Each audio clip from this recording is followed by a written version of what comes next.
I'm not a hoarder. In fact, if you were to ask me, I would call myself a minimalist. I don't have a lot of stuff. I don't need a lot of stuff, but I do have this. I have a box full of keepsakes, and I wanted to share a couple of them with you real quick. Like this one.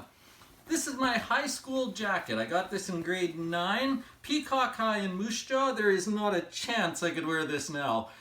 Look how tiny I was in grade 9. That's something, hey? Speaking of school, I've got this lock. This is my grade 9 lock. This is the lock I got when I went to gym class. I still use it today. I keep it. I use it when I go play squash all the time right now. That's my grade 9 lock. I've had this green brush since I was in grade 7. My grandpa had a green brush like this. I like the color green. I bought this brush to be like him.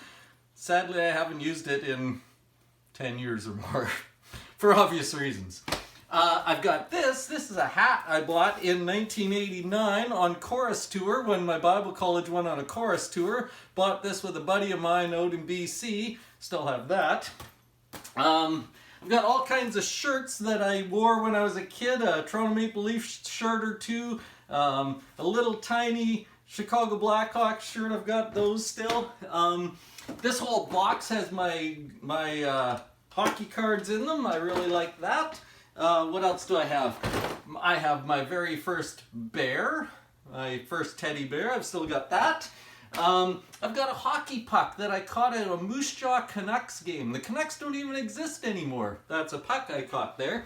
Speaking of hockey, this thing is a thing that the coach made when I coached hockey back in like 90, 91, something like that. That's kind of neat. This is my first blanket. I've got that still. I've got all kinds of fun stuff. This bunny here, I got for doing memory work at Vacation Bible School. A lady by the name of Donna gave me this bunny. I named him Sunny Bunny. Sunny Bunny's gone everywhere with me, all over the place. I have this. My Uncle Russ gave me this when I turned 6 years old. Transistor radio. I used to take it to Moose Jaw Warrior games. I listened to all kinds of stuff on here. By the way, listen to this. Pretty impressive, hey? Got a whole box of love letters.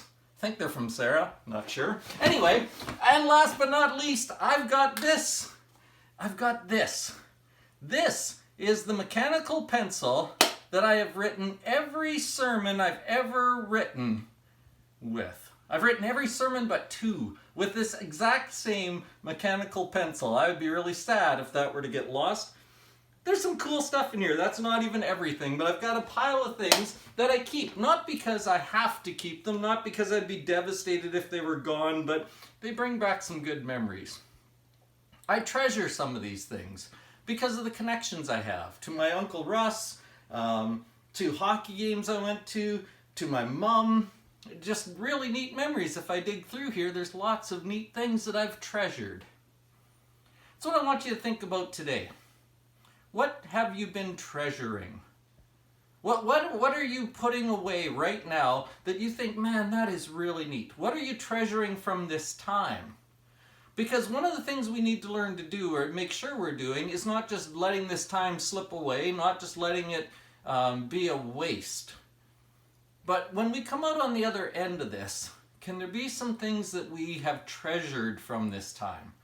Are there some things that we look back on and say, man, that was really bad, but there were some good bits in it too. Also, it's probably good to think about some things that you have treasured over the long haul. Some things that really make you smile. Maybe find your keepsake box and dig through it. It might be kind of fun. One time, former President of the United States, Jimmy Carter, said, "We must adjust to changing times and still hold on to unchanging principles." I like that idea.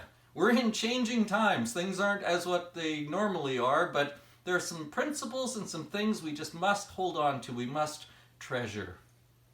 One of the coolest little verses from the Bible says that after Mary was approached by the angel and told that she was going to be the mother of Jesus, it says at the end of Luke chapter 2, in verse 19, it said, "When all of this ended, Mary treasured up all these things in her heart." I love that. Mary treasured up and pondered these things in her heart. If If you get a few quiet minutes today, I encourage you to find something to treasure and ponder that for a little while.